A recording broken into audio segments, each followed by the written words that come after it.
A very warm welcome to all the CA Inter students. कैसे लग रहे हैं रिविजन लेक्चर्स? मज़ा आ रहा है कि नहीं? Are you finding it different than the other lectures? If yes, comment box में आपके comments ज़रूर लिखना. I love reading them. अच्छा, today we are going to discuss the Negotiable Instruments Act 1881. In the last lecture, we had discussed the Contract Act, Indian Contract Act 1872 with handwritten notes. Now, you can get these notes by clicking on the link in the description box. So if you would like these handwritten notes, then click the link given in the description box. Okay, before wasting any time, let's get started. Before I forget, in case you have missed the first lecture, I'm leaving a link. You can click on that and it will direct you to the revision lecture of Indian Contract Act. All right, so let us discuss one very interesting act, Negotiable Instruments Act 1881. Now, the weightage of this act is around 8 to 10 marks. So you can expect minimum 2, maximum 3, or maybe 4 questions if they have reduced weightage. You know, every question is like maybe of 2 marks, 3 marks. So you may have 4 questions also, but ideally they ask minimum 2, maximum 3 questions from this act. Case-based question, theory question, both are asked, so you need to be prepared. Now, there is no limit to the amount of learning that can happen in Negotiable Instruments Act because it is very vast. What I have done today, I have restricted myself to the important concepts and we are going to discuss that only. Let us discuss the Negotiable Instruments Act 1881. The word negotiable means transferable by delivery. The key word over here is delivery. Okay, the most important word is delivery. What is delivery? It is voluntary transfer of possession from one person to another. So there is transfer of possession voluntarily. What is the meaning of the word instrument? Instrument means any document defining certain rights and duties. So a negotiable instrument means it is an instrument which is transferable by delivery and it defines certain rights and duties of the parties involved. Now, what was the need for negotiable instrument? See, traditionally, cash has always been the most preferred medium of payment. In a business, cash is convenient. It is, it is very easy to pay. But for big businesses, and we are talking about business which was carried out years ago when the size was small, the scale was small. It was restricted to just the local boundaries, not even national boundaries. So that time cash could be easily used as a medium of payment. But now, with the growing business, it is not possible to rely merely on cash. And nowadays, the transaction run into crores of rupees. There are so many foreign transactions, so it is not possible for you to make payment in cash only. This felt the okay because of this we felt the need to come up with various instruments which substitute cash, which can be used in place of cash, which are just like cash. That gave rise to the use of or that gave birth to a negotiable instrument. So, with the enormous expansion of commerce trade in modern times, money alone could not keep the wheels of the business going. In the course of time, a secondary medium, so this is not not the primary medium which was always used. This is a secondary medium which is used. So it's a medium of exchange. You buy goods instead of cash, you can now give check. Yes, you pay fees to the class. Instead of paying cash, you can pay by check, net banking, debit card, credit card, UPI. There are so many other options now. So that gave rise to negotiable instruments. Now, there are many negotiable instruments. What we are going to discuss are only those instruments which are covered by the Act. Now, see, when you make payment by net banking or when you pay by UPI, it's not negotiable. These are just mediums of payment. Negotiable instruments are those instruments which can be delivered to the other party, okay, which the delivery can be given, the possession can be transferred to the other party. So this has some physical existence. So we have many negotiable instruments like bills of exchange, check, bank draft, hundis to augment, to extend the support provided by money. So this is the history of a negotiable instruments. You can see that these are various instruments which are used for payment. These are various examples of negotiable instruments. I'll just put it on one screen. These are various examples of negotiable instruments. We have promissory note, bills of exchange, check, hundis, delivery orders, government promissory note, railway receipts. There are so many negotiable instruments. But the Act applies to only three negotiable instruments, that is promissory note, bills of exchange, and check. Okay, so if you read the definition as given under section 13, the Negotiable Instruments Act, it applies to only three negotiable instruments, that is promissory note, bills of exchange, and check. What about the other negotiable instruments? We'll come to that. Now, this act came into force on 1st of March 1881. All this is not important, but yes, if you're studying any particular act, you should know the basic points, the history behind it. So this act came into force on 1st March 1881. It extends to the whole of India. Okay, it extends to the whole of India. This act applies to only three types of negotiable instruments. If you go to see, there are many negotiable instruments, but the act applies to only three: promissory note, bills of exchange, and check. So what about the other negotiable instruments? We read that there were many other instruments.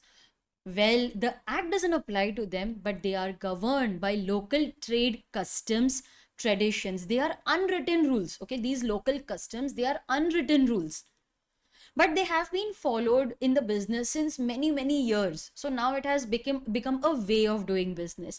So the other negotiable instruments like hundis, delivery orders, railway receipts, they are negotiable by trade customs. Okay, but what if there is no trade custom? Like, you cannot write everything in the act. Similarly, you cannot have unwritten rules, trade customs for every kind of instrument. What if there is nothing mentioned in the trade custom? Then the parties may agree that primarily we will follow the trade custom, and if there is no trade custom, then the act will apply. So parties can agree that the act will apply to those instruments. What if there is a conflict between what the trade custom is saying and what your act is saying? The trade custom will prevail. What is the main objective of the act? The main objective of the act is to legalize the system by which these instruments are passed from one person to another. Now, if I give you a check and that is dishonored, what action can you take against me? For that, we need a legal system. We need a place where all that is written, the procedure is written, your rights are given, my duties, what is the punishment involved. Everything should be properly drafted, and that is given in the Negotiable Instruments Act. So this was the main objective. Now, before we discuss the provisions, it is very important for you to know the meaning of a few terms. Okay, what is the meaning of the word order? The word order means authorized person. You will come across this word many times in the Negotiable Instruments Act.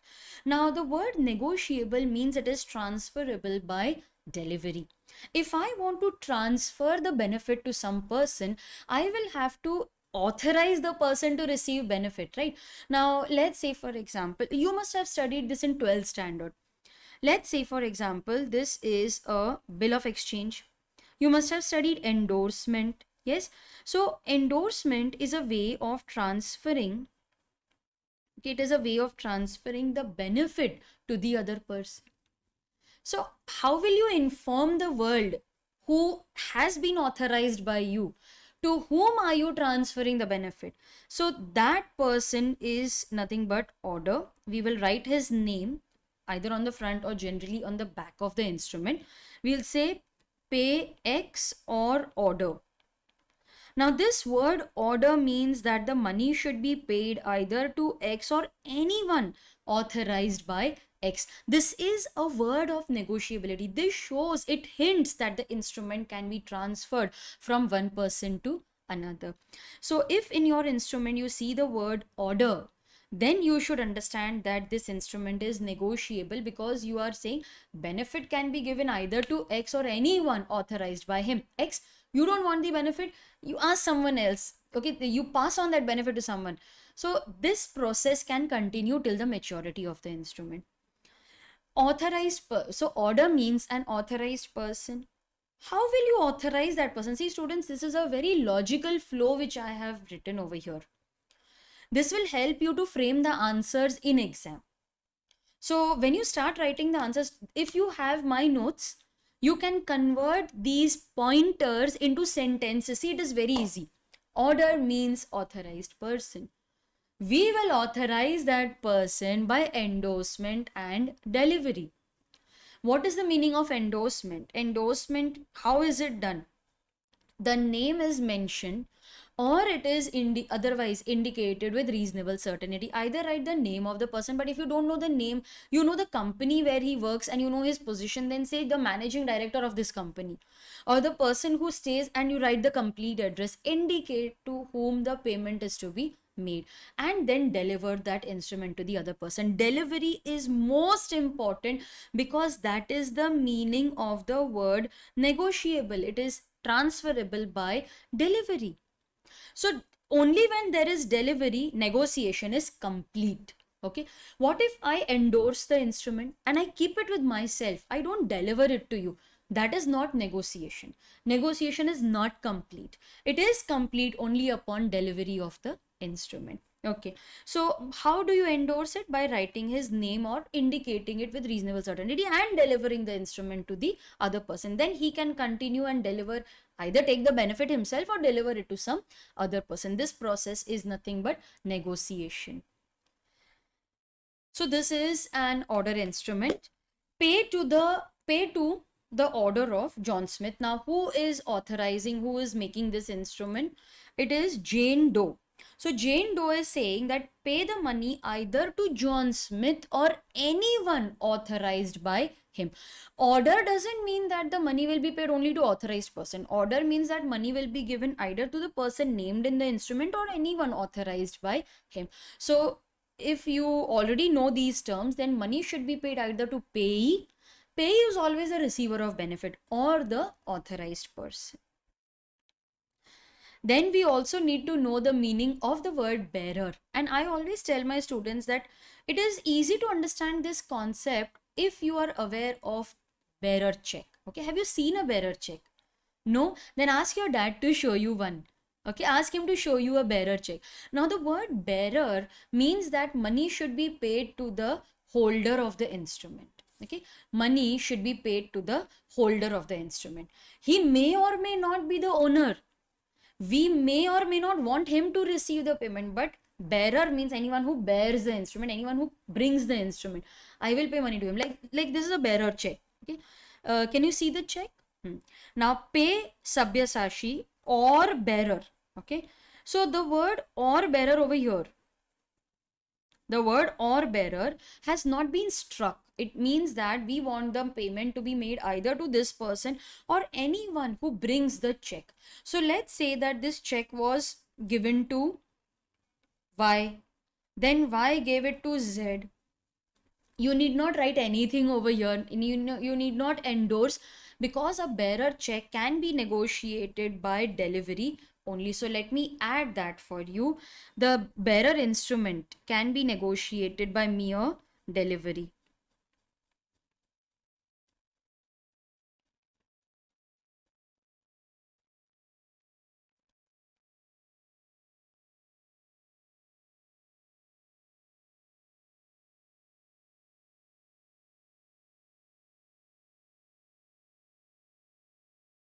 All right. So this instrument, it does not require any endorsement. You need not write the name of the person who should receive the benefits. Just give the instrument to that person. It's a bearer instrument. Anyone who presents it, anyone who demands money will get the money. So if let's say that this check ultimately reaches Z, Z goes to the bank, he will get money across the counter. He need not even deposit that in his account, because that is the feature of a bearer instrument. Isn't it very risky? Yes, therefore we say that don't issue bearer check, because if it gets lost and it comes into the hands of a non-owner, he will get the payment, and bank will also not be blamed if it makes the payment in due course. So that is the meaning of a bearer instrument. It is payable to the holder. Anyone who brings the instrument may or may not be the person to whom the instrument was originally issued. We may or may not intend that person to receive the money, but anyone who brings the instrument will get the benefit of that instrument, and it can be negotiated by mere delivery. What is the difference between an order instrument and a bearer instrument? Order instrument, will the money will be given to the authorized person only. In case of bearer instrument, money will be given to anyone who brings the instrument. Order instrument can be negotiated by endorsement as well as delivery, but a bearer instrument can be negotiated by mere delivery, no need of endorsement. Then let us discuss the concept of holder. This is also discussed later in my book under section 8. Okay, I'm not covering it separately. There I have discussed it in detail. I have given you a detailed note. Here it is just for revision purpose. Students, you can buy my books, lectures, and test series from my website Theory Masters Learning. So in case you want the main book for CA Inter, then please visit my website theorymasterslearning.com. We also have lectures for CA Inter in Hindi as well as English. So who is a holder? Okay, holder is someone who is, let's highlight the keywords. One who is entitled to receive or recover the benefit of the instrument, the amount of the instrument. Entitled means he has the legal right, and if he is not given money, then he can also file a case. That is the meaning of the word entitlement. So to entitle someone, it means that he has the legal right to receive the benefits of that instrument, and if he is not given the instrument, he can also file a case in his own name. The instrument is in his own name. The case can also be filed in his own name. Okay, he is in possession of the instrument. So own name is the keyword. He should be in possession of the instrument. Possession means he should have delivery of the instrument. See, now I have given the instrument to you. Negotiation is complete. You become the holder. You are entitled to the benefit of that instrument. Holder includes payee or endorsee in possession. It includes a payee. Payee means anyone who receives the benefit. See, you take any instrument, the meaning of drawer, drawee, payee is the same. Okay, drawer is the person who draws the instrument. Drawee is a person on whom the instrument is drawn, and payee is a person who receives the benefit of the instrument. So holder means the payee, he's receiving the benefit. The instrument is in his name, or it is in his possession if it's like a bearer instrument. He may be an endorsee in possession. That is very important. You will be a holder only when you have possession. Okay, that is already underlined. What if I write a check and I keep it in my table drawer? I don't give it to you. Will you become the holder? No. You will become the holder only when I deliver the check to you. All right, then we have one very important concept. Oh, I have questions for you. I have questions also. Yes, you have to answer. Okay. Are they holders? Finder of an instrument or thief? Is he a holder? No, why no? You were very quick to answer. I'm so proud of you. He is not a holder. Why? Because he is not entitled to receive the benefit in his own name. It may not even be in his name. Okay, so no, he is not a holder because he is not entitled to the benefits of that instrument. Is thief a holder? No, there is no entitlement. Is agent a holder? Principal has asked the agent to, let's say, withdraw money, or to use that check for making further payment. Is he a holder?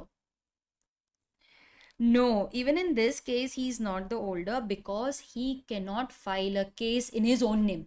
What if he doesn't get the benefits of the instrument? What if that instrument is dishonor? Can he file a case? No. So over here we can write the reason. As he is not entitled. Okay, I'll just rewrite this.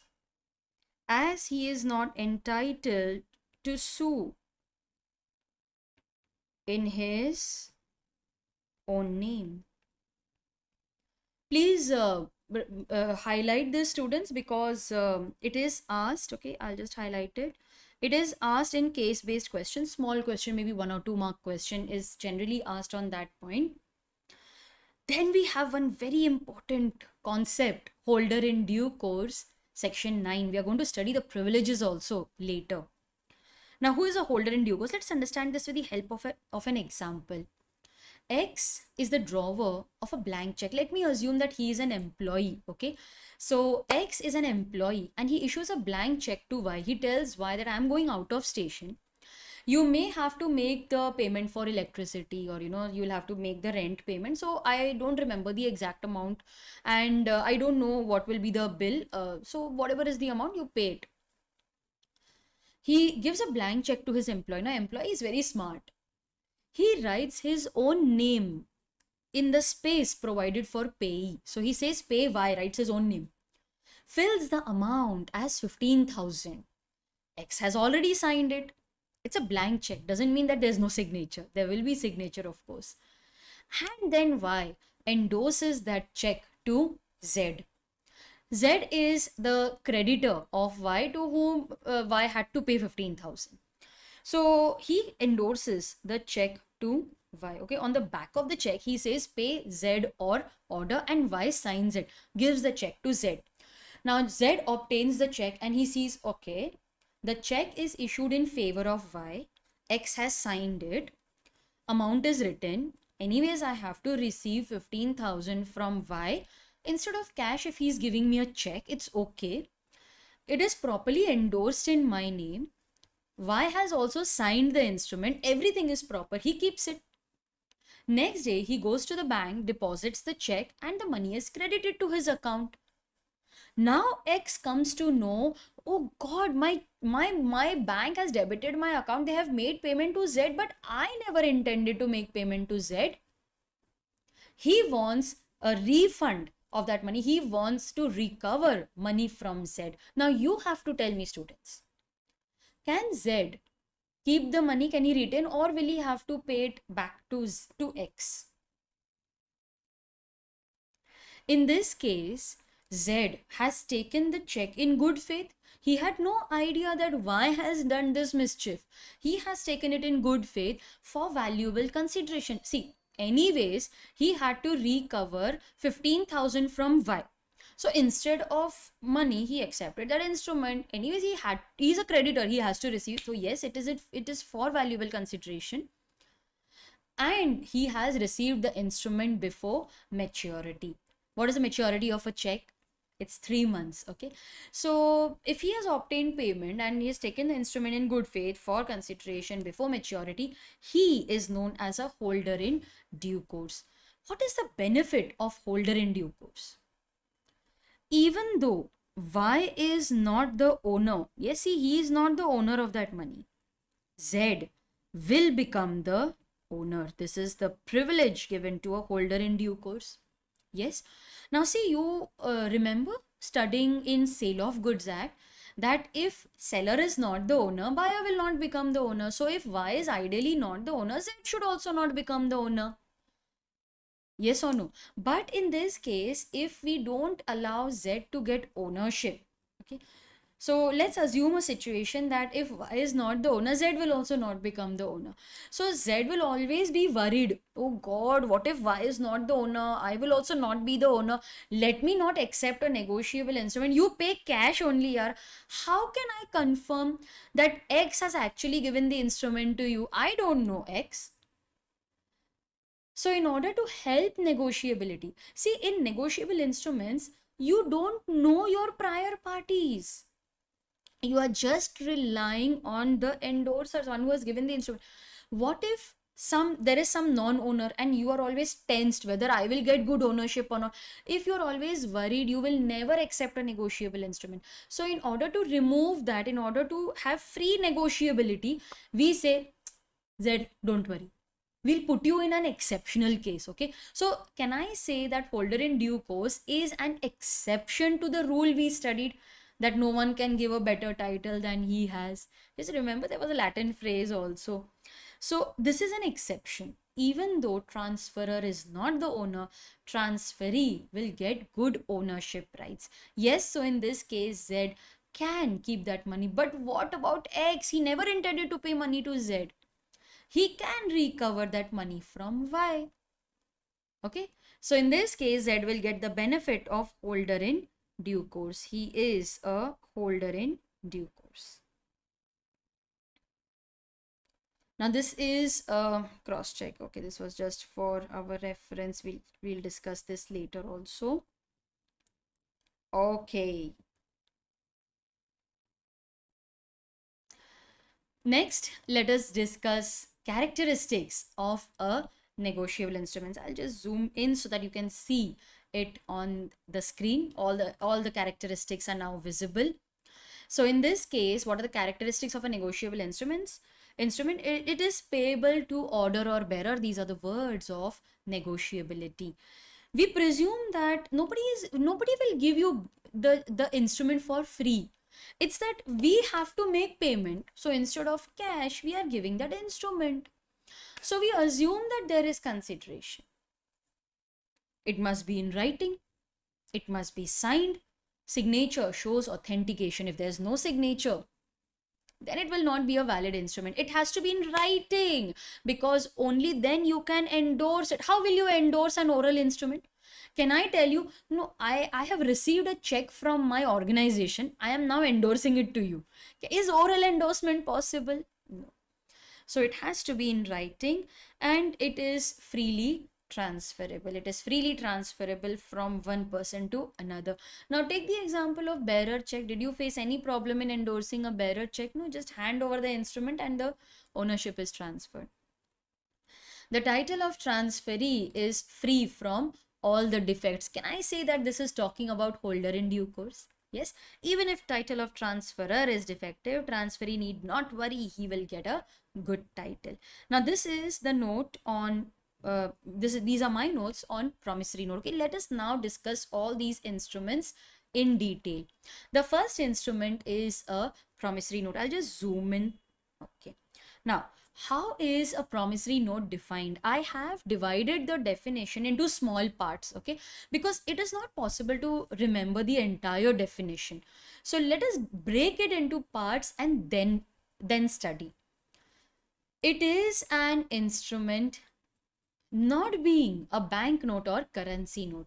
Have you ever seen what is actually written on a currency note? Have you paid attention? What is written? I promise to pay the bearer of this note. Okay, I promise to pay the bearer a sum of rupees. Let's say it's a 500 rupee note. So I promise to pay the bearer a sum of rupees 500. So here the words are very similar to promissory note, but it has expressly been excluded from the definition. So it is an instrument not being a banknote or a currency note. It should be in writing. Students, do you know these are all the essential characteristics of a promissory note? Characteristics are hidden in the definition itself. So it is in writing. That is one very important characteristic of a promissory note. How will you endorse an oral promise? Not possible, no? That may be a contract, but it's not a promissory note. It contains an unconditional undertaking. No conditions attached. Instrument is payable at all events.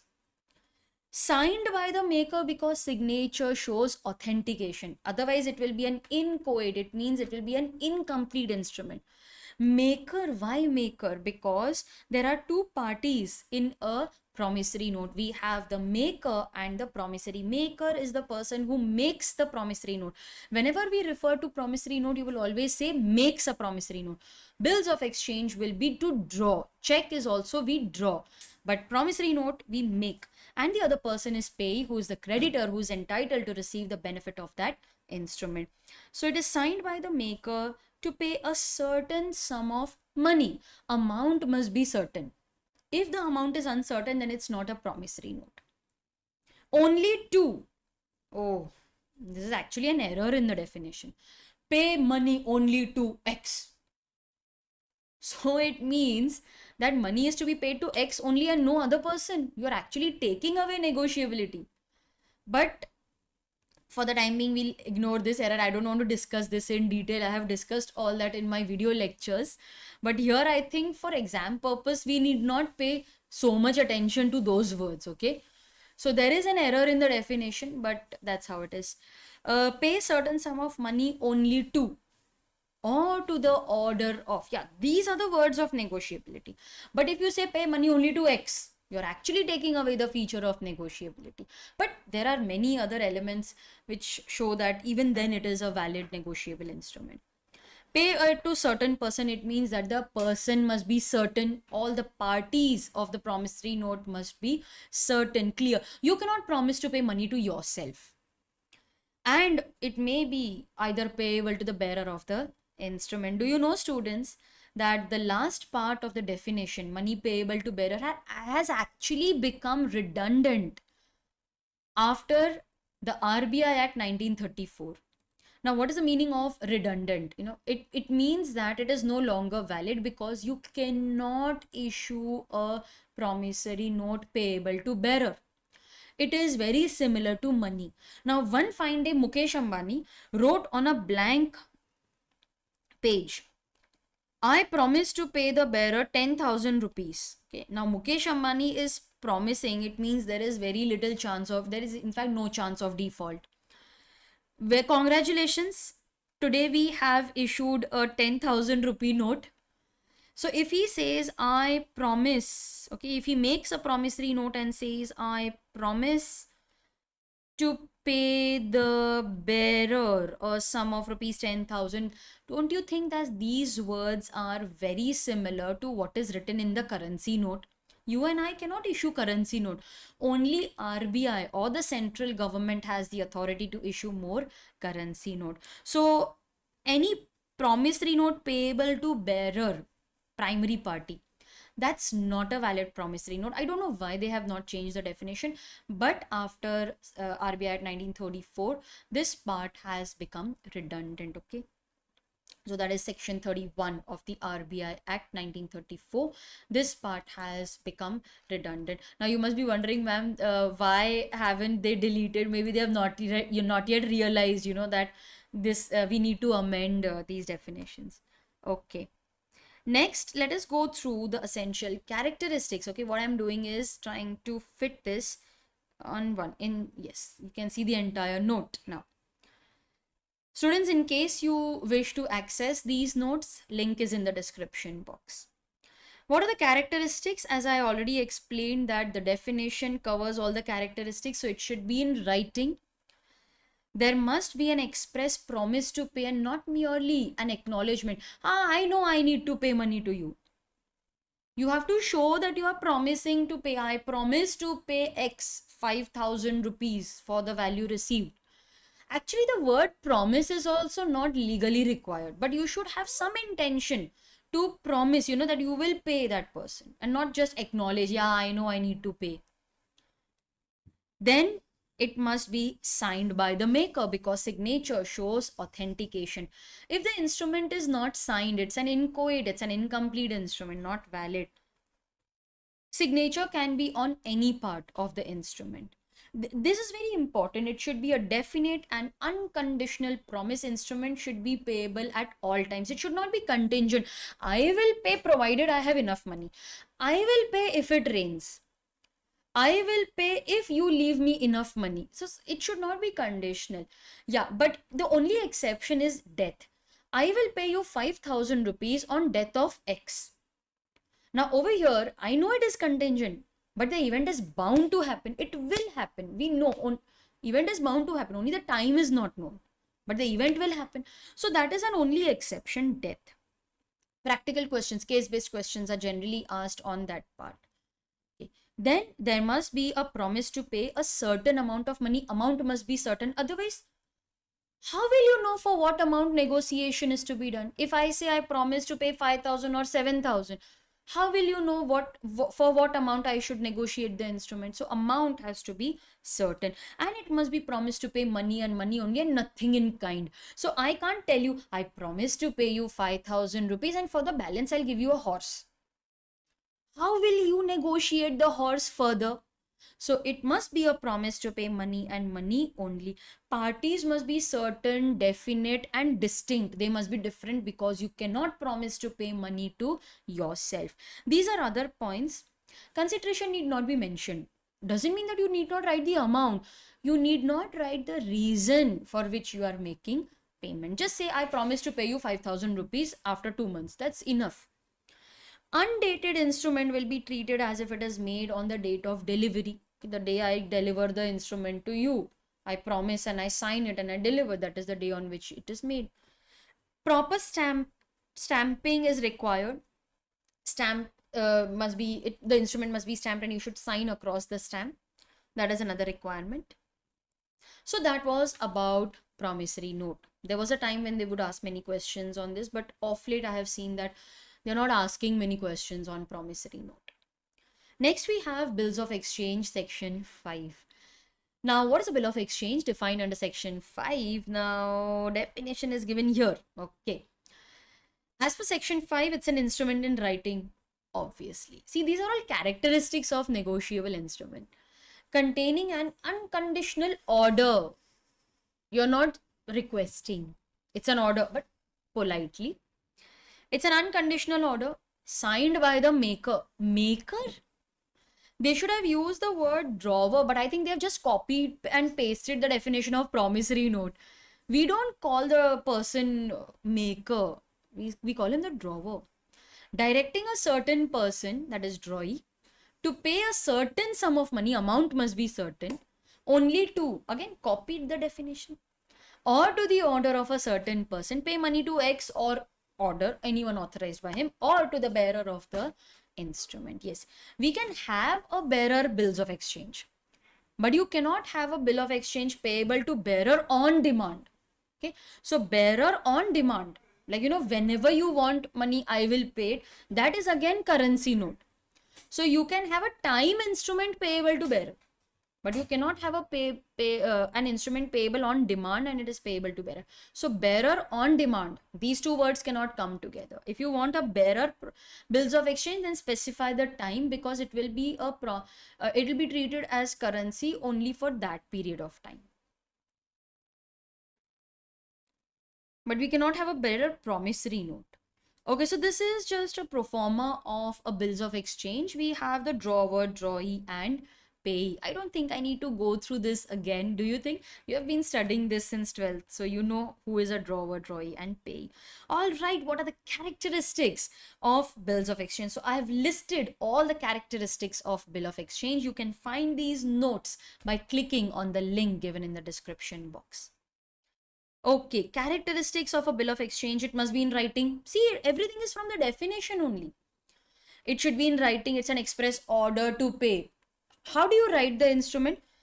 2 months after date, pay. You're ordering that person. Okay, so it is an express order to pay. It should be a definite and unconditional order. The instrument should be payable at all events. You should not write some contingent event. I will pay if it rains today. I will pay if or provided a certain thing event happens. Such a conditional bill will not be valid. It should be signed by the drawer and the drawee. Okay, this should be drawee. I'll just change it. Okay, let me just change it.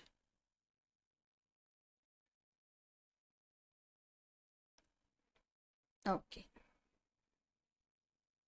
So it should be signed by the drawer and drawee, because signature shows authentication. Okay, it has to be signed by the drawer and drawee.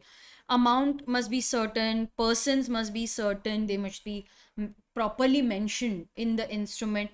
It should be an order to pay a certain amount of money. The amount must be certain, and to pay money only and nothing in kind. So these are all the characteristics of a bill of exchange. Next, we have what is acceptance. Students, only a bill of exchange requires acceptance. Promissory note, check, that doesn't require acceptance. Why? Who makes a promissory note? Debtor or creditor? Debtor. Now, if the debtor is promising to pay, why is it required to be accepted by the other person? You're promising, no? Who draws a check? The debtor draws a check. So you need not promise, okay, now I will accept it also. No, but in case of a bills of exchange, creditor is drawing, so debtor needs to accept the instrument. Yes, debtor needs to accept. So only a bill of exchange requires acceptance. So what are the essentials of valid acceptance? See, acceptance means you sign the instrument, and no, it is writing the words accepted is also legally not required. So you just sign the instrument and deliver it to the holder. Delivery is very important because negotiation is complete only upon delivery. So a drawee after acceptance can be called as an acceptor. Okay, before that is just a drawee. After acceptance, he can be called as an acceptor. What are the characteristics of acceptance? Okay, what are the essentials of valid acceptance? Valid acceptance must be in writing. Signature is sufficient. Writing the word accepted is also not required. But it must be signed. Signature is compulsory. It must be signed. No sign, no acceptance. If I don't sign the instrument, then it is dishonored by non-acceptance. Sign should be either on the face of the bill or back of the bill, anywhere, but it should be signed. Delivered, yes, acceptance is complete only upon delivery, because that is the main characteristic of a negotiable instrument, delivery. Negotiation is complete only on delivery. What are the different types of acceptance? So acceptance may be either general or qualified acceptance. Actually, the act allows only general acceptance. Qualified is not allowed. General means I am accepting the instrument as it is without making any change. I have accepted it the way you have presented the instrument. Then what is qualified acceptance? Here the drawee accepts the bill subject to certain qualifications, okay, some variation. Like in accounts 12 standard, yes, recollect that you must have drawn two parallel lines and then written accepted for 9,000 only. Now the bill is actually for 10,000.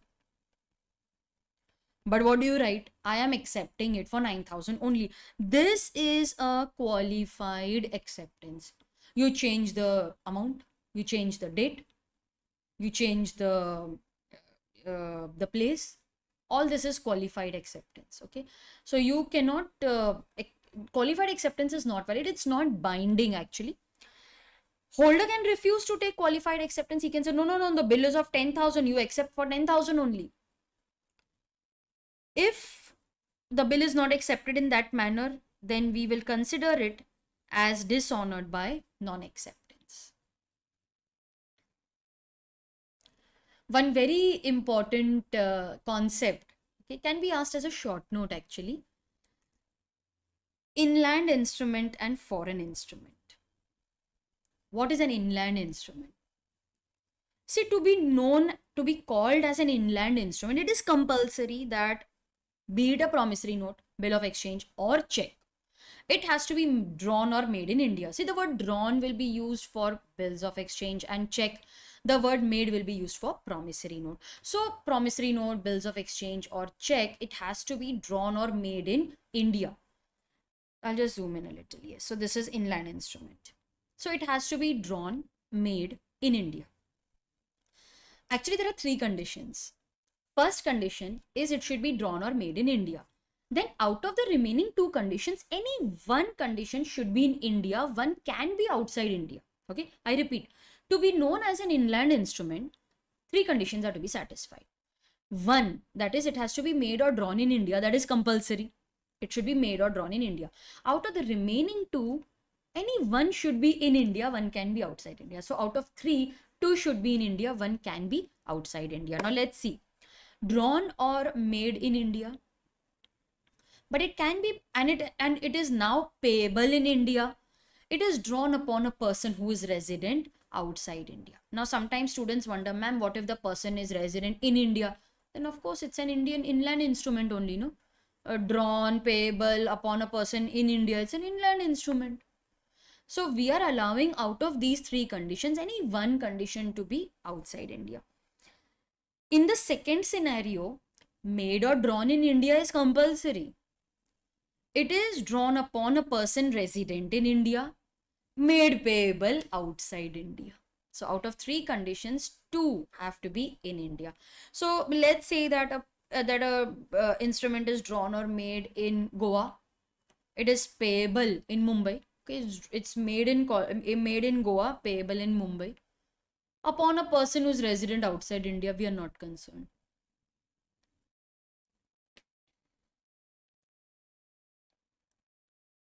Then what is a foreign instrument? Foreign instrument means an instrument which is not an inland instrument.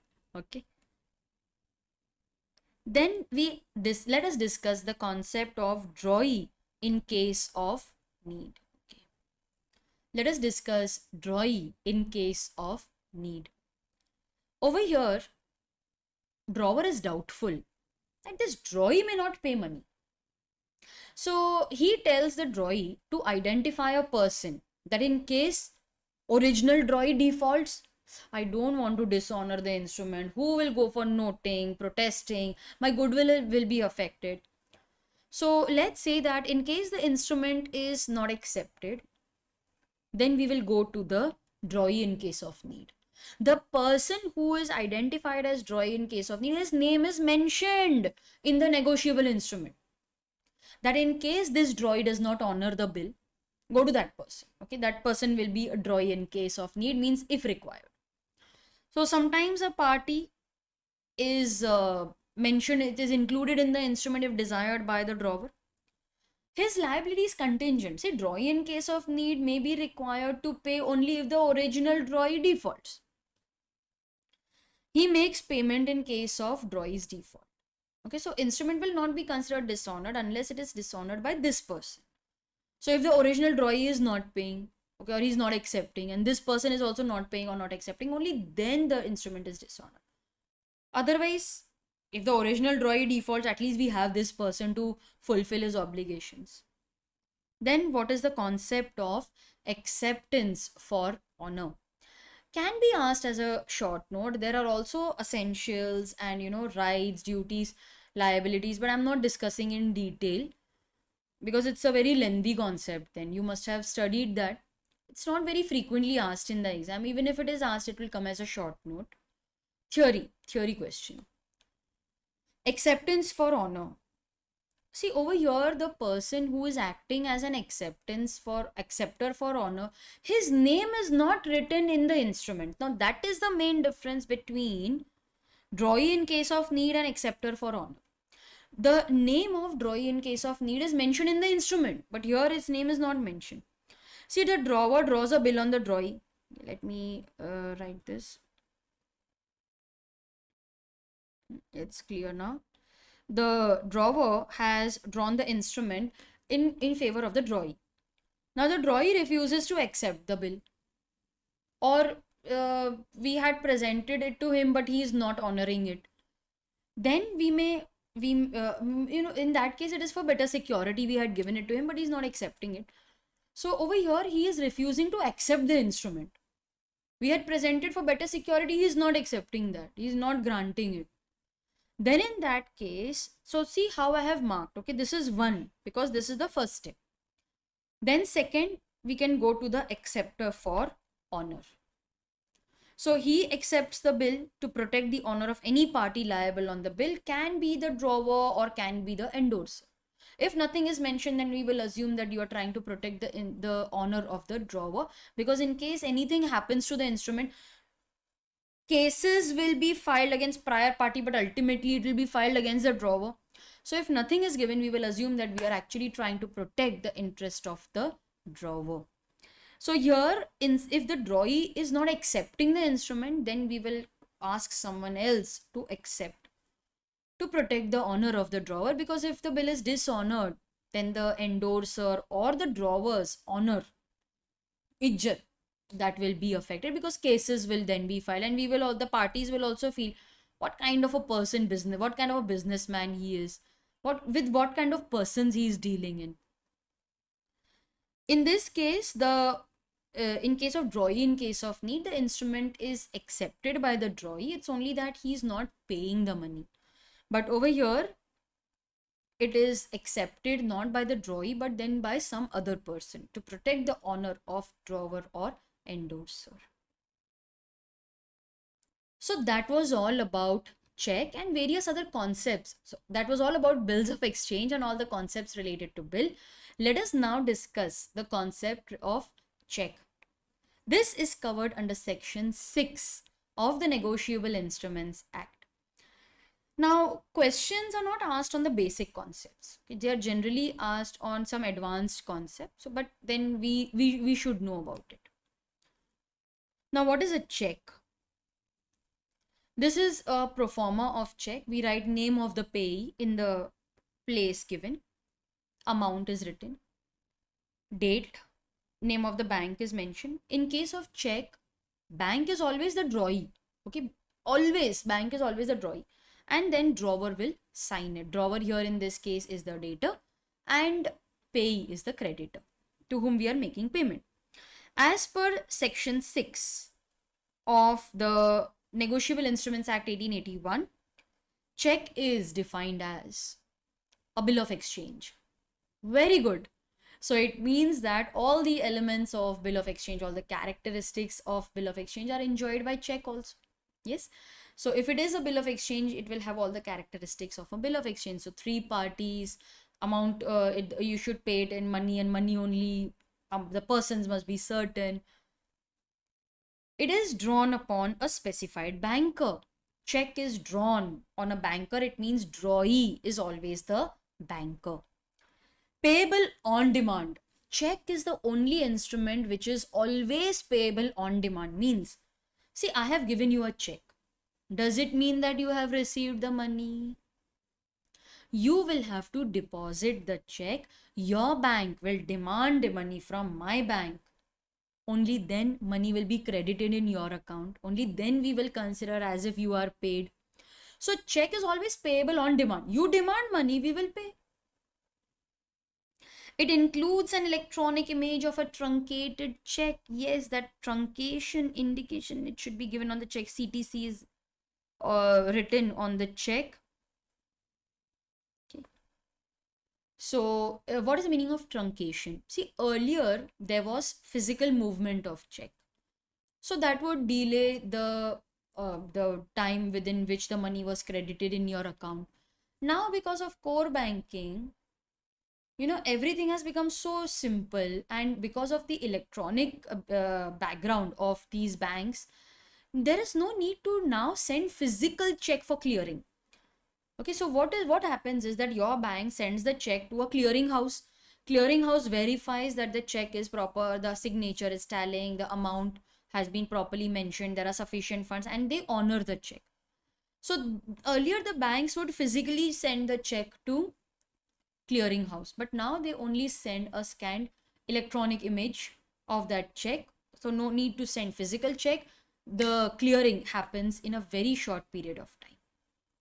It also includes a check in the electronic form. Like ICICI Bank is one bank which offers a check in the electronic form. Instead of physically, filling the check, it is now filled electronically, and that is also included in the definition. It is through a secured medium. So there are biometric signature, digital signature, and it is encrypted. Okay, everything is sent in encrypted form. So whatever you enter your password, that is your private key, it will be accessed by using the public key. So it is a very safe medium of making payment. So physical movement of check, physical check, that is avoided if you are using these electronic means. What are the characteristics of check? Let me put this on one page. Yes, one screen. Characteristics of check, yes, they are very similar to bills of exchange. It must be in writing, it must be an express order to pay. See the flow in which the points are moving. Okay, so it is in writing, it's an express order to pay, it should be definite, and it is flowing in this manner: definite and unconditional. It must be signed by the drawer, it must be an order to pay a certain sum of money only. I need not explain this because these are all characteristics of a bills of exchange. It must be drawn by on a specified banker. This is new. Yes. Parties must be certain, drawer, drawee, pay, it must be certain and mentioned on the instrument. Check is always payable on demand. You will not get the money unless you demand it from the bank. Okay, and this is one instrument which is payable to bearer on demand, that is also allowed. So over here, bearer on demand, these two words are possible. It was not in case of bill of exchange. Bearer on demand cannot be written together, but here we can have bearer check also. It is allowed because the check expires in 3 months.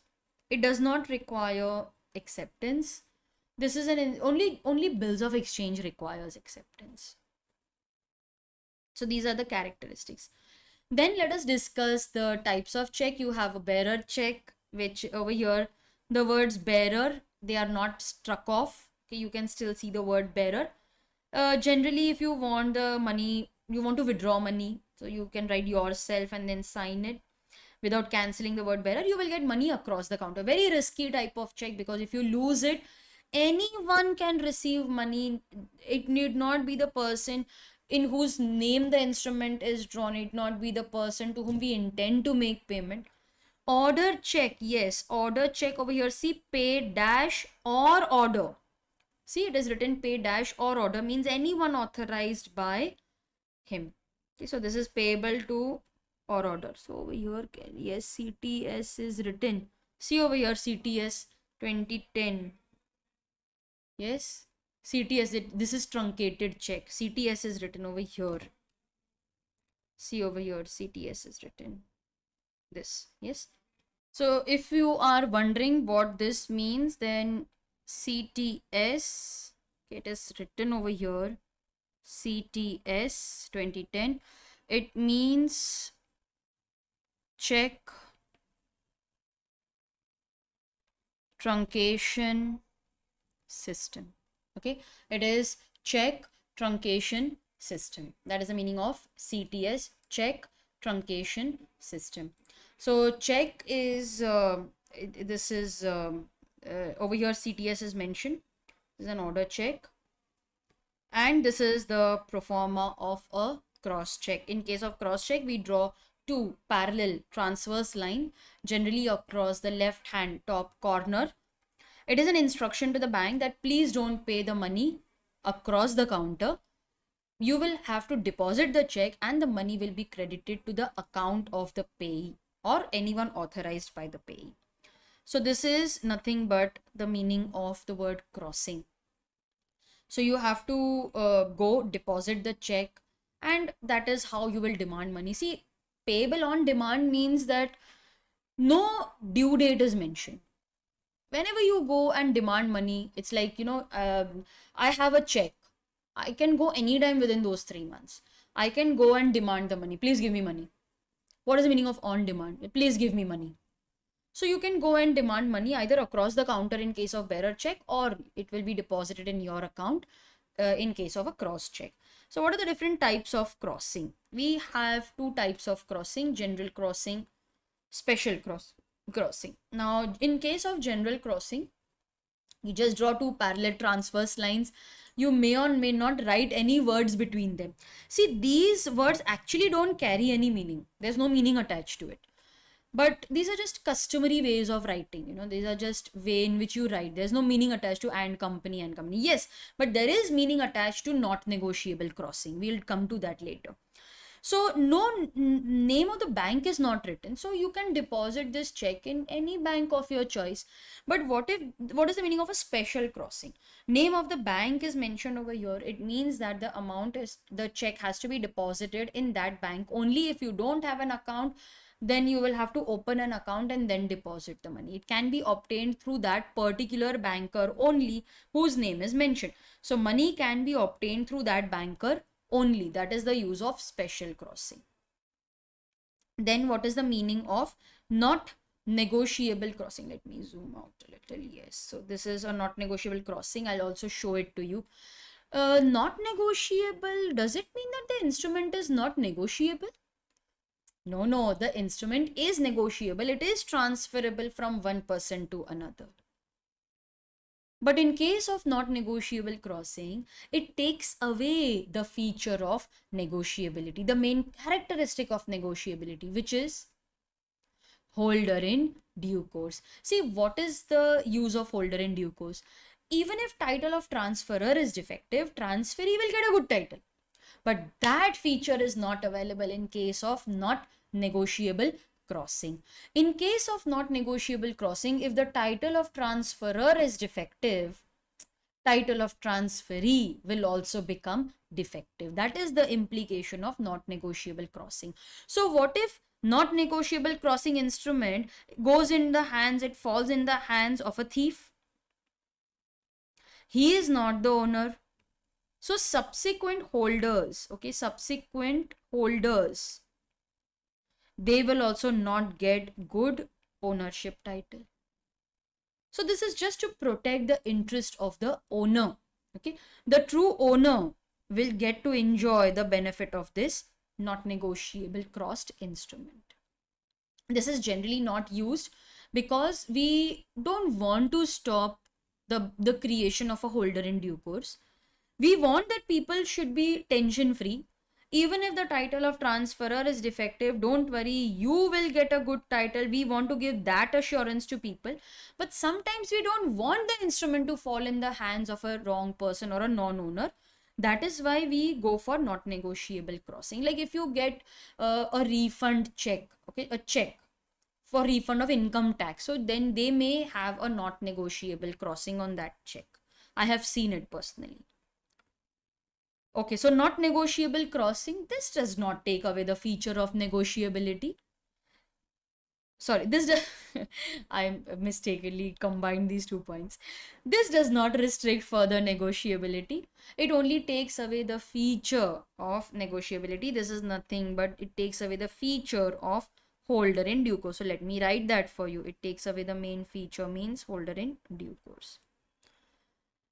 A person who takes the instrument which is crossed, not negotiable. If he does not have a good title, he will not be able to give a good title. Title of the transferor is defective, title of transferee will also become defective. That is the meaning of not negotiable crossing. Here, students, you can write that this is covered under section 130. It is covered under section 130. I'll just erase this. Okay. Next, let us discuss the protection to paying banker in case the check is payable to bearer. Now, the paying banker has protection in case of a bearer check, order check, crossed check. What is important for exam, according to me, is protection in case of check payable to bearer. Okay, so let us discuss that, covered under section 85, subsection 2. Now, in case of a bearer check, the bankers generally are not concerned whether the person who has come to receive the payment is actually the owner, whether he is the holder, he's entitled. Bankers are only concerned whether the signature of the drawer is tallying with the specimen, whether there are sufficient funds in his account, whether it is properly dated, filled, signed, there are no spelling mistakes. So if the banker makes payment in due course, what is the meaning of in due course? They have made all the requisite checks. Then in that case, you cannot blame the paying banker for making payment to a wrong person. See, that is the risk associated with bearer check. Once a bearer, always a bearer. You cannot say, no, I had issued a bearer check. Banks, you should have been careful. No, once a bearer, always a bearer. You should ensure that the check does not fall into wrong hands. So over here, it does not matter whether the apparent owner is the holder, is the owner of the check or not. So here the paying banker is discharged if he has made the payment in due course. Payment is made to the bearer of the check. Okay. So over here we are not concerned. Banker will be protected even if the payment is made to the wrong person. What will the true owner do in that case? He will go and recover it from the person who had no title to the check. You can go and recover damages from that person. Next, we have bouncing or dishonoring of check. Now, this can be asked as a question because it has been asked many times in the past also.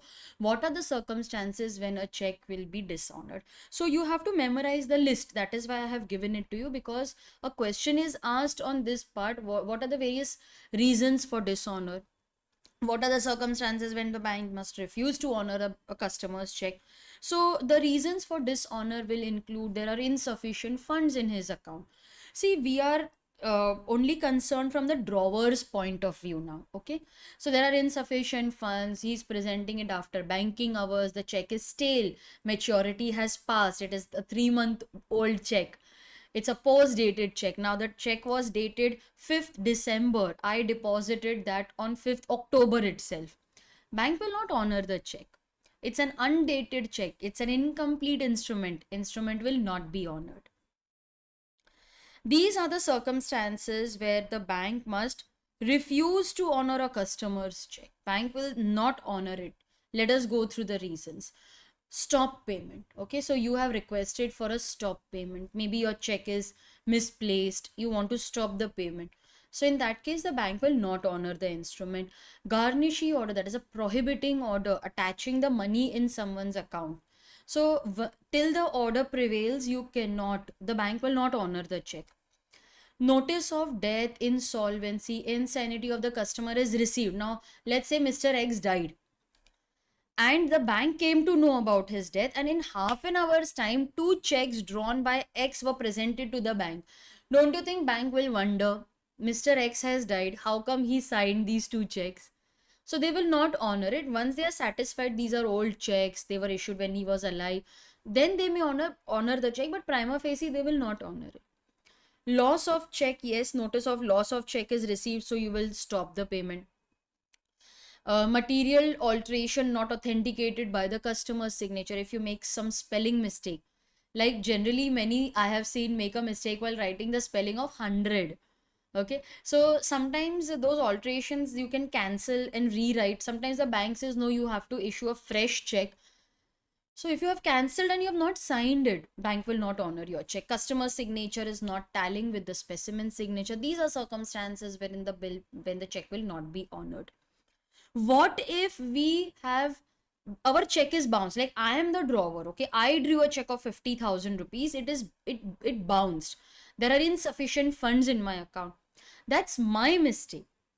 I will be responsible for that. Okay. So in that case, there is fine as well as imprisonment. So I may be subjected to 2 years imprisonment or fine not exceeding twice the amount of check, or even both.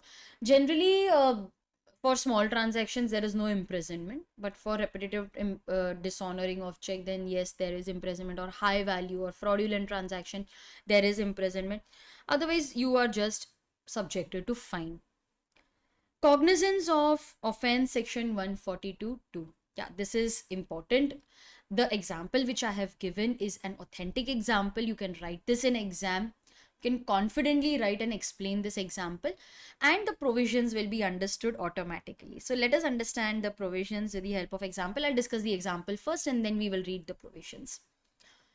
Mr. A is the account holder. Okay, sorry, I did not explain why these provisions were introduced. These provisions were introduced through an amendment. Now earlier, it was only mentioned under section 138, that is liability of dishonor of check. This is covered under section 138. It was only if you want, I'll write it for you so that you can remember it later. 138. Okay, so earlier under 138 it was only mentioned that yes, you can take action, you can file a case against the person who has dishonored, you can take action against the drawer, but where should the case be filed, that place was not specified. Only provision in law was that you can file a case, but where, in which court, that was not specified. So now under section 142 we are also mentioning the place where a case can be filed. So A is the account holder of XYZ Bank, Fort Branch, Mumbai. He issues a check in favor of B, who is an account holder of PQR Bank, MG Road Branch, Pune. Now, what did B do? He he deposits the check in Nagpur branch of PQR Bank. Because of core banking, you can deposit it anywhere. But the check is dishonored. Now you have to decide the place where case can be filed. There are 3 places: Mumbai, Pune, and even Nagpur. So where can case be filed? Have you noticed something, students? He has deposited the check. The word deposit indicates that this is a cross check because you're not getting money across the counter. If the check is dishonored, then law says that case will be filed where the payee maintains his account. Where does he maintain his account? In Pune. Payee in this case will be B because it is in his favor that the check is issued. Wherever he maintains the account, we will file a case. So when the check is delivered for collection through an account, the complaint is to be filed at a place where the payee maintains the account. Now, what if the check is a bearer check? Okay, so in this case, A is the account holder of XYZ Bank, Fort Branch, Mumbai. He issues a check in favor of B, who is an account holder of PQR Bank, MG Road Branch, Pune. Now he presents the check to Nagpur branch of XYZ Bank. You present a check, the word shows that it is a bearer check. Yes. So he's presenting it to XYZ Bank, Nagpur branch, and the check is dishonored. Now, where should the case be filed? Case will be filed where A, the drawer, maintains the account. Okay. So since there are multiple places involved over here, section 142 now gives you a clarity on where the case should be filed. So when the check is presented for payment over the counter, means they are talking about bearer check, then the complaint is to be filed before the court where the drawer maintains the account. Okay. So if it is over the counter, it means they are talking about bearer check. Let me write it over here for you. They are referring to a bearer check. Don't worry, students, if you are going for the notes, everything will be written. Whatever I am discussing, everything will be added. These things I write in the class so that it is highlighted. Next, let us discuss privileges of a holder in due course. I am not discussing the concept of holder in due course because we have already covered that previously. Now, what are the privileges of a holder in due course? The first privilege is that he will get a title which is better than that of the transferor. Holder will get a title similar to that of transferor. So if the transferor's title is defective, the holder's title is also defective, but holder in due course gets a better title. In case of inchoate stamped instrument, section 20. Now I have given examples for every provision. All right, every provision is explained with examples. Over here, X is a creditor.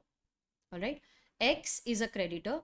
He draws an instrument on Y, the debtor. Now what is the story over here? X doesn't know the exact amount receivable from Y. So he says it's like, somewhere around 20,000. I don't know the exact amount. But I'm in urgent need of money. Why don't you accept an instrument? Y says, okay, you just sign it and send it to me. Don't write the amount. Let us stamp it, and stamp should be sufficient to cover 20,000. So we can go up to 20,000. So whatever is the stamp amount, that is a percentage of 20,000, that is the instrument is stamped, X signs it, Y also signs it, and it is returned to X. Now X is very smart. When he calculated the exact amount, it came to, let's say, 18,000 rupees. But he knows he has an instrument of 20,000. So he fills 20,000 and endorses the entire bill of 20,000 to Z, who is a creditor of X for 20,000. Okay, I'll just change this amount.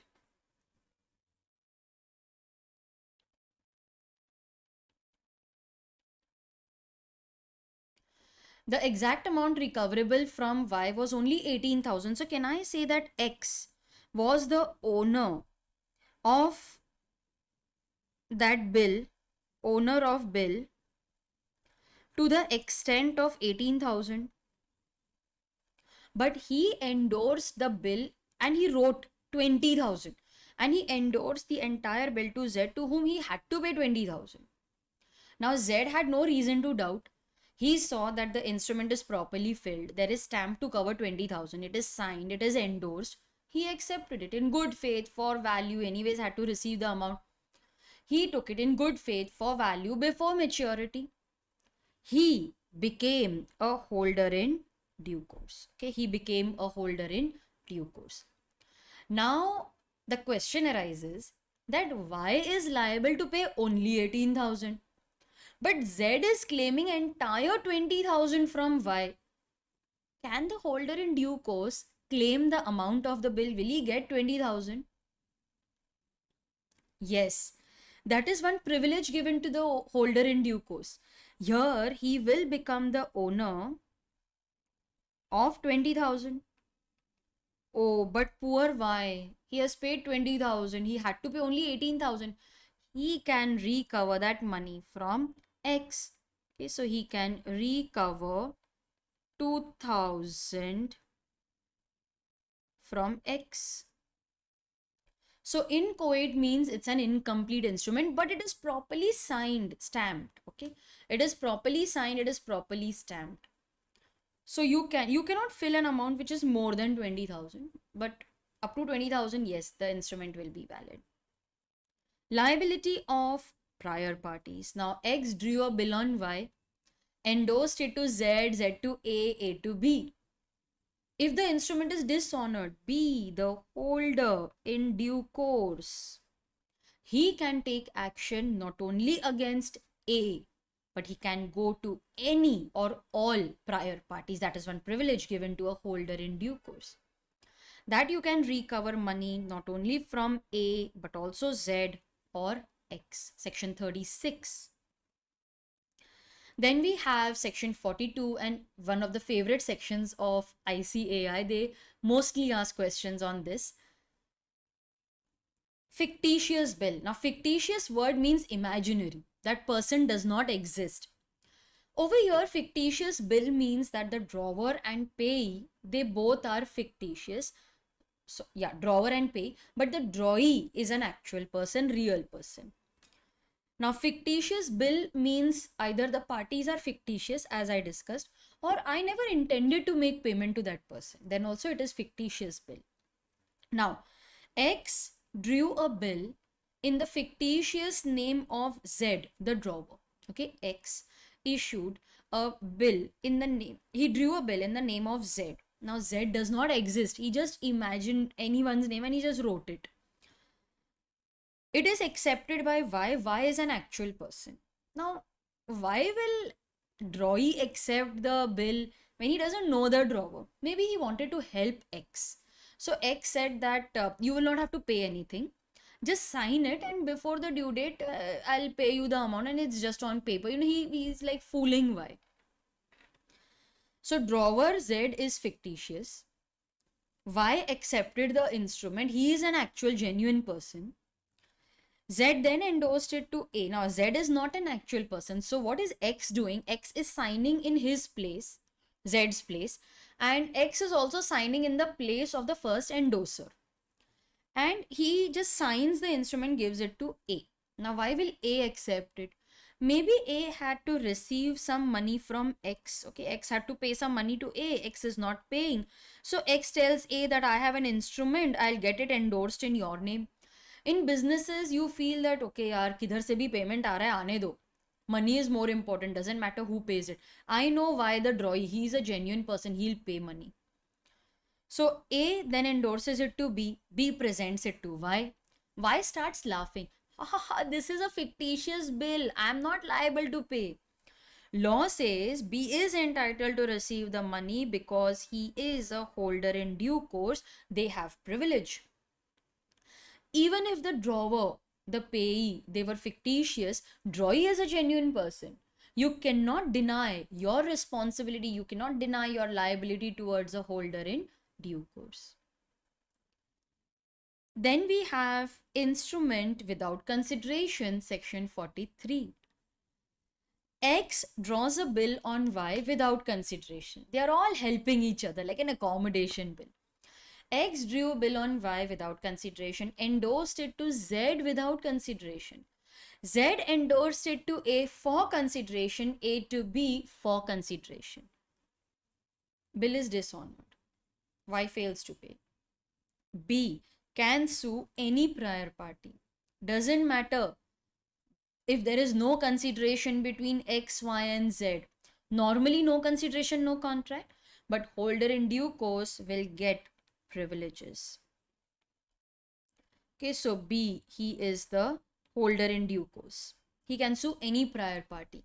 But what about X, Y, Z? They cannot sue inter se, they cannot sue each other because no consideration, no contract. But yes, B can file case against A, Z, X, any prior party. A can file case against Z, X, but Z cannot file case against either X or Y because there is no consideration, there is no contract. In case of conditional delivery, now X endorsed a bill to Y. Okay, he has endorsed a bill.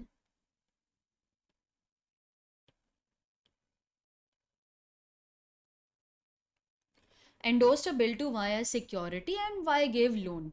Now it is the responsibility of Y to keep the instrument till the loan is repaid. But Y endorsed that instrument to Z, who as usual took it in good faith. Now Y is not the owner, but that doesn't deprive the holder in due course of privileges. So even though Y is not the owner, Z will become the owner of that instrument. Protection to subsequent holders. See, once the instrument crosses the hands of a holder in due course, it is purged, it is cured of all the prior defects. So, in this case, X is not the owner of the instrument, but he endorsed it to Y, Y to Z, Z to A to B. See, once it crosses the hands of a holder in due course, it is cured of all the defects. Y is the owner, Z will also become the owner, and so will A and B. They will all become the owners. Even if the bill was lost or obtained from the maker or maybe the acceptor or holder, as the instrument is, whether it is a promissory note or a bill of exchange, by fraud or offense of fraud or unlawful consideration, even then the holder in due course will get the full amount of bill. Now, X by fraud obtained a bill of exchange from Y. Okay, he committed fraud and obtained a bill of exchange. Now, if he has committed fraud, he is not the owner, but he endorsed it to Z, Z to A to B. B will get the privilege of holder in due course. He will get the money because he has not committed fraud. But what if B again endorses the instrument to X for some transaction?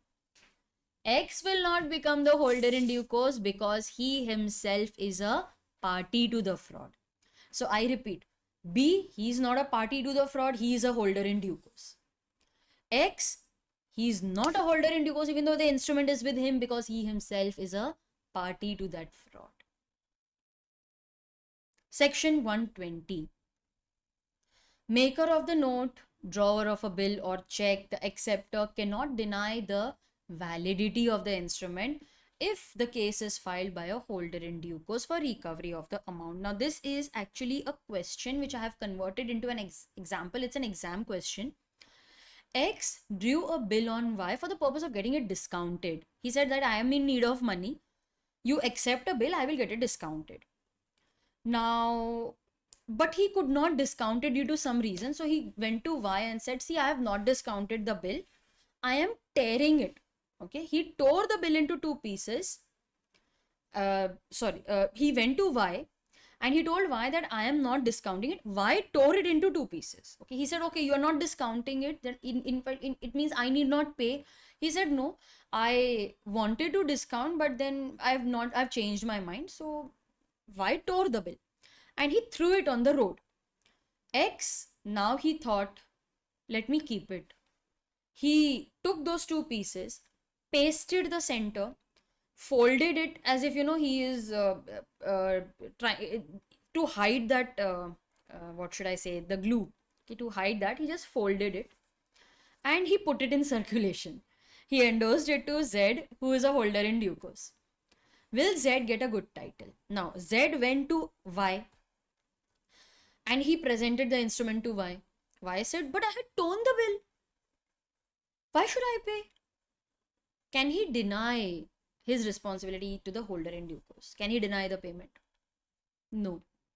Y will have to pay, and then later on he can recover it from X. But you cannot deny the validity of the instrument if it comes into the hands of a holder in due course.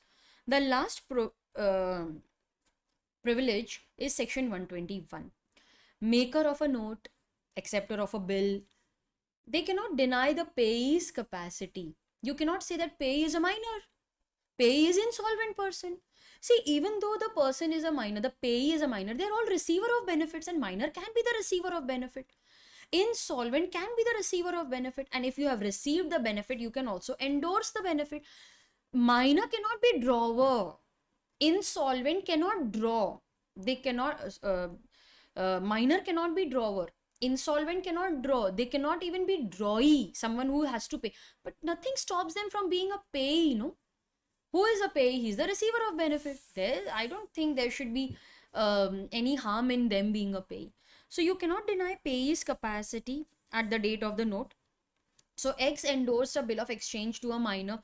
Minor endorsed it to Z, and Z is a holder in due course. So why the drawee?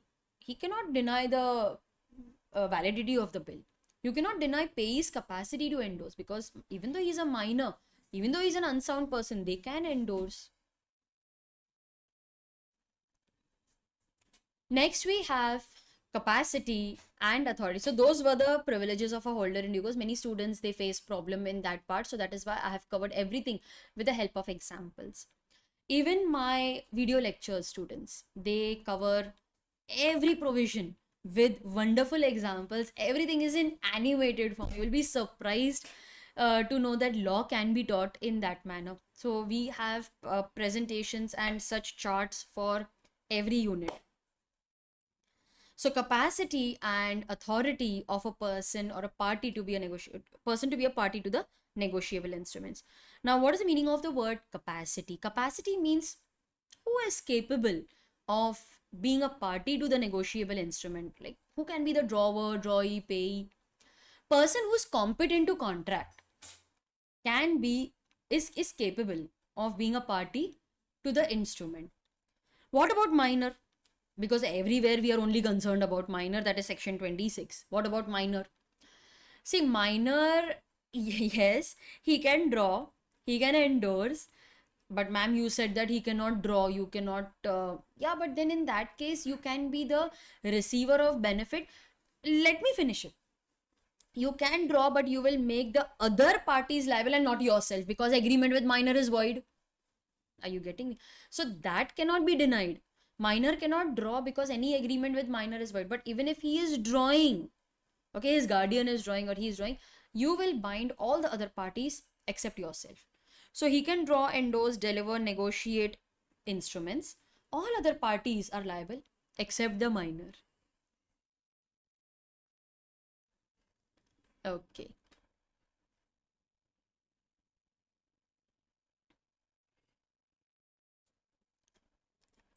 When a check, this is again important for practical questions, students. When a check is not duly presented and the drawer is damaged, thereby section 84. So you are not presenting the instrument on time. Let's say in this case, Mr. X, he issued a check in favor of Y. When he had issued the check, there was sufficient money in his account. But Y failed to present the check to the bank within the maturity period, and in the meantime, bank became bankrupt. Ma'am, is it really possible? Yes, it is possible. So X issued a check to Y, but Y did not present it to the bank. The bank became bankrupt. Now you cannot blame X, no? He had given the instrument. He even had money in his account. You can't blame him. Drawer is discharged. Let's say that he had to pay 70,000 to Y. He gave a check of 50,000. So he will be discharged to the extent of 50,000. I will consider as if money is paid. But Y has not received the money. He can later on recover it from the bank. So bank will consider Y as his creditor, that okay, yes, I need to pay money to bank to Y.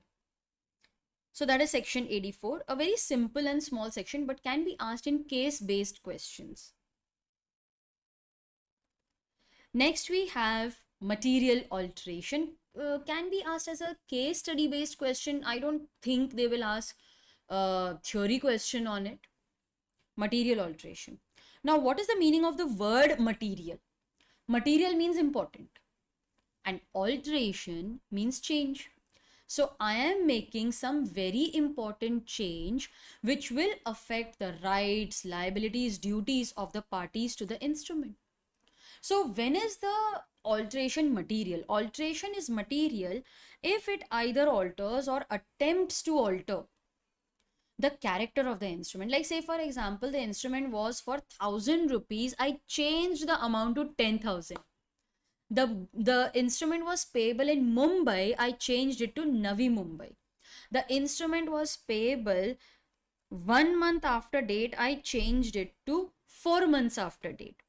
So over here I am altering the instrument in such a manner that it is speaking a language other than what was intended. It is going to affect, or it is likely to affect the rights, liabilities of the parties. Now if you were supposed to receive the payment after 1 month, you will now receive the payment after 4 months. Sometimes the change is apparent, sometimes it is not apparent, it is not visible.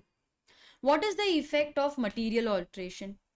See, in case of material alteration, parties who have given their consent to the alteration, they will be liable. And if the party has not given its consent, then that party will not be liable. Okay. That party will be discharged. Next, and almost the last part, endorsement. See, students, I'm not covering everything in detail. I'm covering all those concepts which are important for exam. They are frequently asked in the exam. Endorsement. Now, the meaning of endorsement is the process of transferring the instrument. Okay, so the process of transferring the instrument is known as endorsement. There are many essential characteristics of valid endorsement. I don't think you need to be told that person who endorses the instrument is an endorser, other person is the endorsee. 12 standard concepts, yes. Now, you can endorse the instrument by signing on either face or back, but if everything is full, then you can also sign it on a separate piece of paper known as an allonge. It's a French word, allonge. Okay, it's known as allonge. It's a separate slip of paper. It forms part of the original bill only, but if the original bill is like full of signatures, etc., then this is known as allonge. It is a separate piece of paper attached. What are the essential characteristics of endorsement? It should be signed by the endorser, because signature is everything, it's authentication. So signature of the endorser either on the back or the front or on a separate piece of paper. Then it must be completed by deliveries. Do you remember, students, I have been stressing on this, that negotiation is complete upon delivery. Endorsements are to be made by the holder. Yes, there is a small typing error here, not C. Okay. Endorsement will be made by the holder. Anyone who holds the instrument, he will endorse. Then that person becomes the holder. He will endorse. They become the holder. So this is known as an allonge. What are the kinds of endorsement? So there are various kinds of endorsement. I think I will have to zoom a little, only then you'll be able to read properly. We have general endorsement or blank endorsement. Here the name of endorsee is not mentioned. Endorser only signs it. This makes the instrument bearer. Even if earlier it was made payable to order, because we have not written name of the endorsee, the instrument will now become bearer instrument. It can be endorsed by mere delivery. What is the meaning of full or special endorsement? Full or special endorsement means you have written name of the endorsee. Full, that's the keyword. You have written the name of the endorsee, and of course signature of endorser is compulsory. Restrictive endorsement, this restricts further negotiation. So you have said that amount must be paid to Ram only. It means that the money will be paid to Ram and no other person. You are actually stopping negotiation. Partial endorsement. Now X endorsed the instrument to Y, amount was 10,000, but Y endorsed it to two persons Z and A, let's say 5,000 each. This is partial endorsement. It's invalid. Why? See, what if you are now endorsing the instruments in parts? It is dishonored. There will be multiplicity of action. People will keep filing case against each other. So in order to avoid all that, we say that partial endorsement is invalid. But what if X had to pay 10,000 rupees to Y? He paid 2,000 rupees. So Y wrote on the bill that now it is valid only for 8,000 because I have received 2,000, and he negotiates it for 8,000 only. Then this kind of partial negotiation is valid. You have to write on the instrument that 2,000 have been received and now the instrument is valid only for 8,000. Then it can be negotiated for 8,000. Last, we have conditional endorsement. Conditional means the endorsement is subject to a condition. It is subject to some event which may or may not happen. So, endorser is trying to limit his liability. He is saying that the endorsement is valid provided these conditions apply. And or it is conditional means he is putting terms and conditions. Okay, he is putting terms and conditions, or he is saying that my endorsement will be valid only if these events happen or they may not happen. There's uncertainty. So over here we have sans recourse endorsement, without recourse. If the instrument is dishonored, file case against all parties but not against me. Sans recourse endorsement. So endorser makes it clear that if the instrument is not honored, you cannot file case against him. So why will anyone accept such an endorsement? See, sometimes you are very sure that the instrument will be honored. You trust the drawee, so you accept such kind of endorsements. Facultative endorsement. It means that the endorser is either abandoning or giving up his rights, or maybe sometimes he's increasing his liability under the instrument. He says that if the instrument is dishonored, no need to serve a notice of dishonor on me. Even then I will be liable. These are kind-hearted people. They are giving up their right. Even if the instrument is dishonored, no need to file a case, no need to send me a notice. I will still be responsible. They are kind-hearted people. Okay, then we have without expense endorsement. These are all French words. Without expense. He says, even if the instrument is dishonored, I will pay only the principal. I will not bear noting and protesting expenses.